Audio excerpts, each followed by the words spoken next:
ಒಂದು ಚಿಕ್ಕದು 30-40 ಸೈಟಲ್ಲಿ ಒಂದು ಮನೆ ಕಟ್ಟಿಬಿಟ್ಟು ಅದಕ್ಕೆ ಅದು ಸರಿ ಇಲ್ಲ ಇದು ಸರಿ ಇಲ್ಲ ಅನ್ಕೊಂಡು ಜೀವನ ಕಳೀತಿರಲ್ಲ. ಶುರು ಮಾಡಿ ನಿಮ್ಮ ಅದ್ಭುತವಾದ ಜೀವನವನ್ನ. ಪ್ರತಿಯೊಬ್ಬರಿಗೂ ಆಪರ್ಚುನಿಟಿ ಕೊಟ್ಟಿದ್ದಾನೆ ದೇವರು. ಟೈಮ್ ಸರಿ ಇದ್ದಾಗ ನೆಟ್ಟಿಗೆ ನೋಡ್ಕೊಳ್ಳಿಲ್ಲಲ್ಲ ಏನು ಕೂಡ, ಬರೀ ದುಡ್ಡು ದುಡ್ಡು ದುಡ್ಡು ದುಡ್ಡು ಅಂದ್ಕೊಂಡಿದ್ದೇ ಹೋಗಿದ್ದು ಹಿಂದೆ. ಹಿರಿಯ ಋಷಿಮುನಿಗಳು ಮತ್ತು ಕಾಲಜ್ಞಾನವನ್ನ ಒಂದಿಷ್ಟು ಬರೆದಿದ್ದಾರೆ, ಸಾಕಷ್ಟು ಗುರು ಪರಂಪರೆಗಳು ಬರೆದಿದೆ ಕಾಲಜ್ಞಾನವನ್ನ.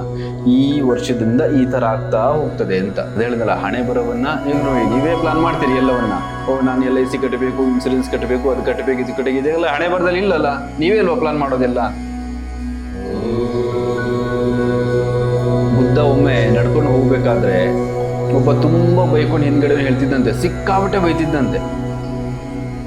ಆವಾಗ ಸಂಜೆ ಆಯಿತು, ಮತ್ತೆ ಬುದ್ಧ ಹೊರಟ ದಾರಿನೇ ಕಾಯ್ಕೊಂಡು ನಿಂತಿದ್ದ.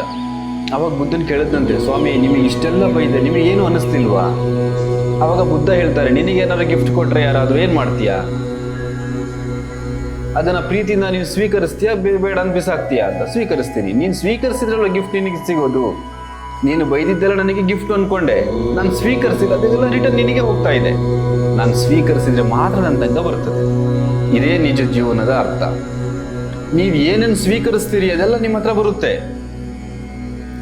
ಈ ರಾಶಿಯವರಿಗೆಲ್ಲ ಟೈಮ್ ಸರಿ ಇಲ್ವಂತೆ, ನಿನಗೂ ಟೈಮ್ ಸರಿ ಇರೋದಿಲ್ಲ ಆಗ. ಯಾಕೆ ಅಂದರೆ ನೀನು ಸ್ವೀಕರಿಸ್ತೀಯ, ಆಗ ನೀನು ಬಿಟ್ಬಿಡು ಅದನ್ನ. ಎಷ್ಟೋ ಜನಗಳಿಗೆ ಕರೆಂಟೇ ಇಲ್ಲ, ಅವರೆಲ್ಲ ಬದುಕ್ತಾ ಇಲ್ವ ಅವಾಗೆಲ್ಲ. ಎಷ್ಟೋ ಜನಗಳಿಗೆ ಫೋನ್ ಇಲ್ಲ, ಆಂಡ್ರಾಯ್ಡು, ಅವರೆಲ್ಲ ನೋಡಲಿಕ್ಕೆ. ಫೋನ್ ಇದ್ದವರು ಮಾತ್ರ ಅದನ್ನೆಲ್ಲ ತಲೆ ಒಳಗೆ ಹಾಕೊಳ್ಳೋದು. ಕೀಪ್ಯಾಡ್ ಯೂಸ್ ಮಾಡೋರಿಗೆ ಯಾವ ಸಮಸ್ಯೆ ಬರೋದಿಲ್ಲ. ನೀವು ಯಾವುದನ್ನ ಸ್ವೀಕರಿಸ್ತೀರೋ, ನನಗೆ ಯಾರೋ ಮಾಡಿಸ್ಬಿಟ್ಟಿದ್ದಾರೆ ಅಂತ ಸ್ವೀಕರಿಸಿದ್ರೆ ಅದು ಖಂಡಿತ ರಿಫ್ಲೆಕ್ಟ್ ಆಗ್ತದೆ.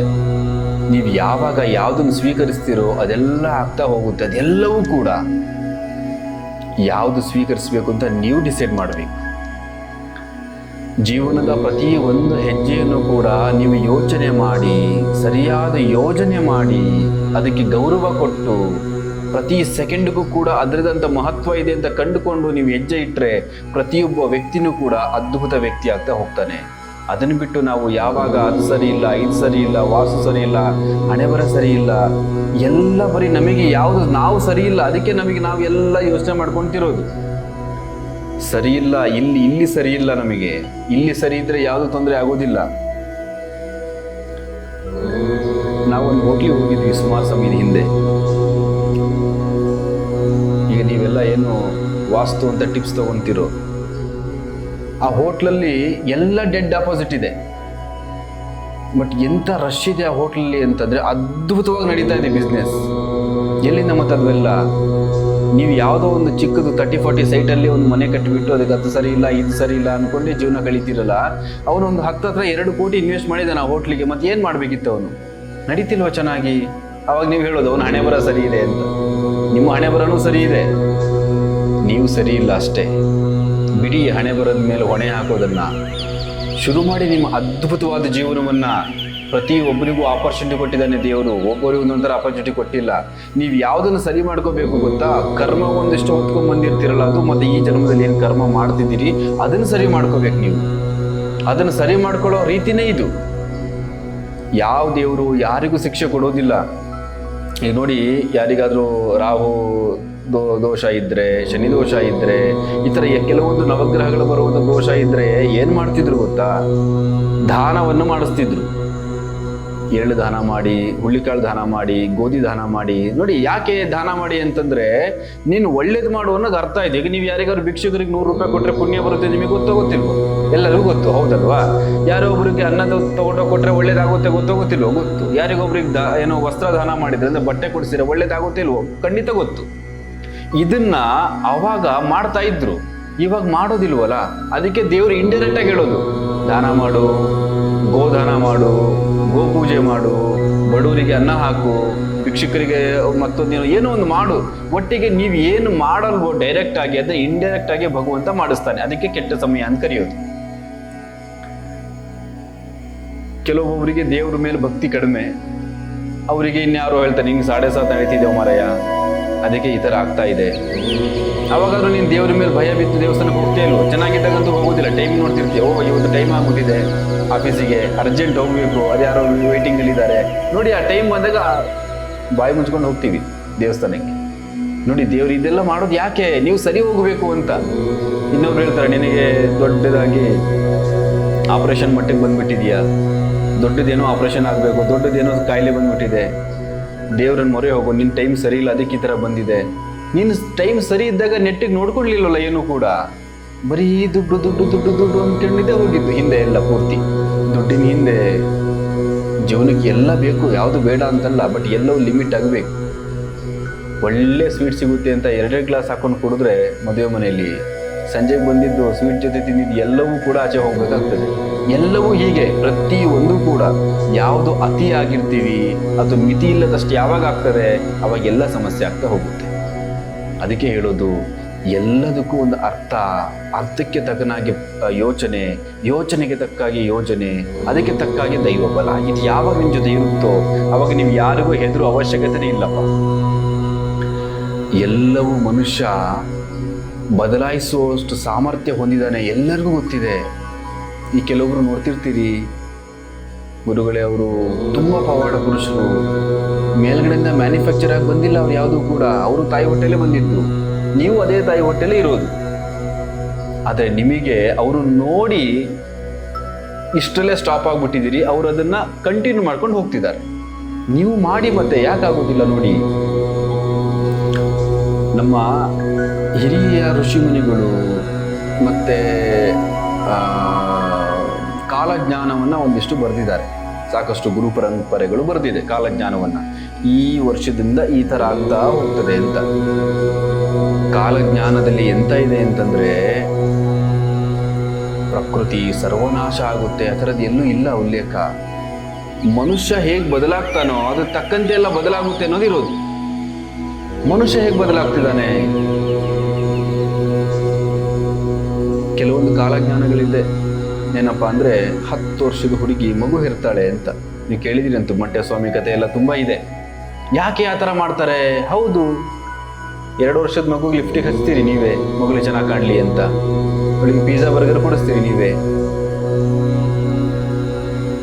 ಆ ಮಗು 18 ವರ್ಷ ಆದಮೇಲೆ ಏನು ಮಾಡಬೇಕು, 2 ವರ್ಷದಿಂದ ಕಂಟಿನ್ಯೂ ಮಾಡಿರ್ತೀರಿ.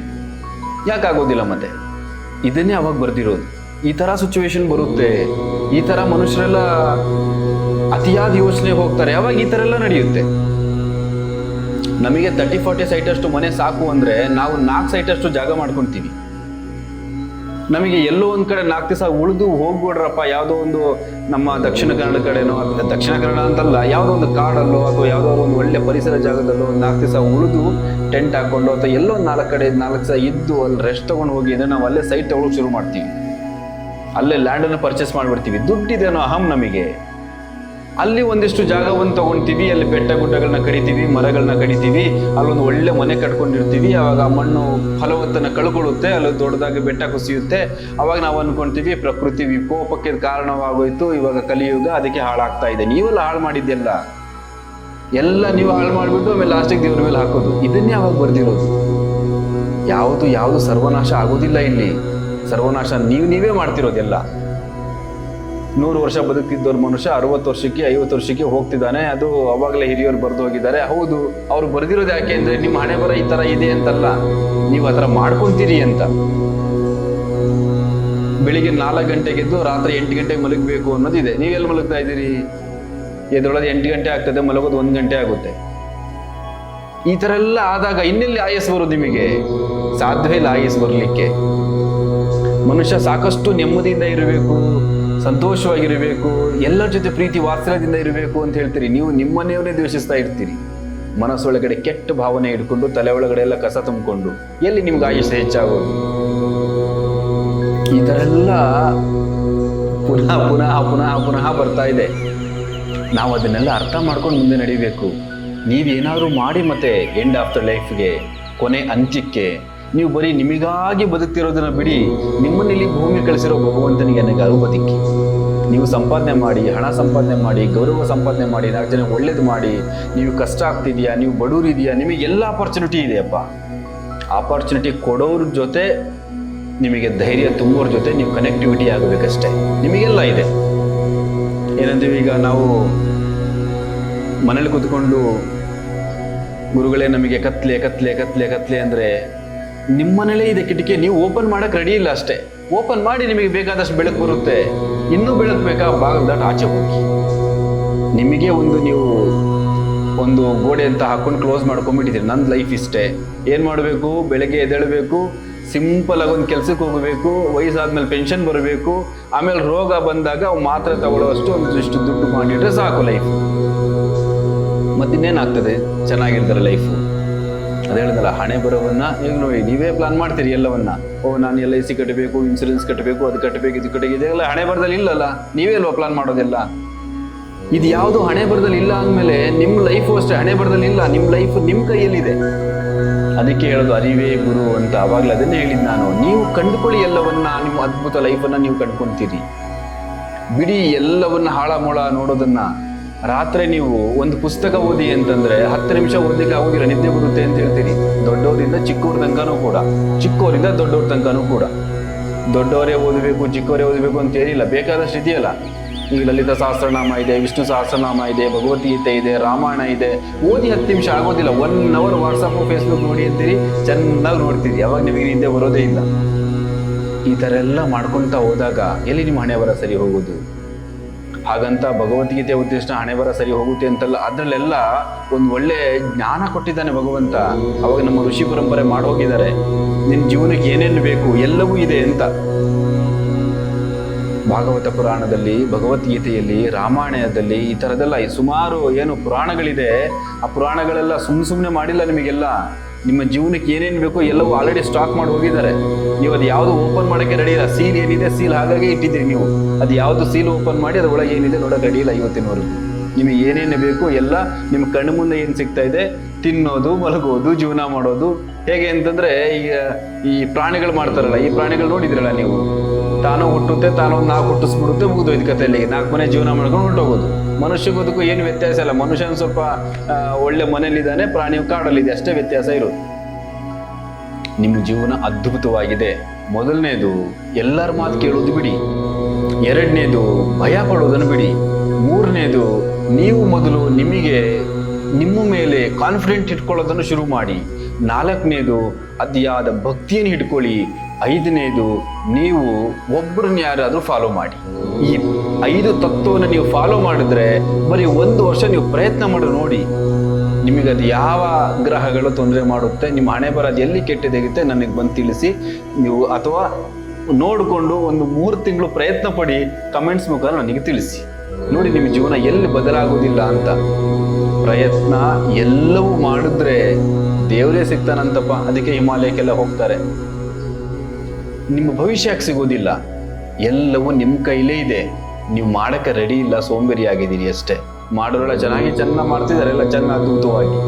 ನೀವು ಮಾಡಿಬಿಟ್ಟು ನನಗೆ ತಿಳಿಸಿ. ಶುಭವಾಗಲಿ.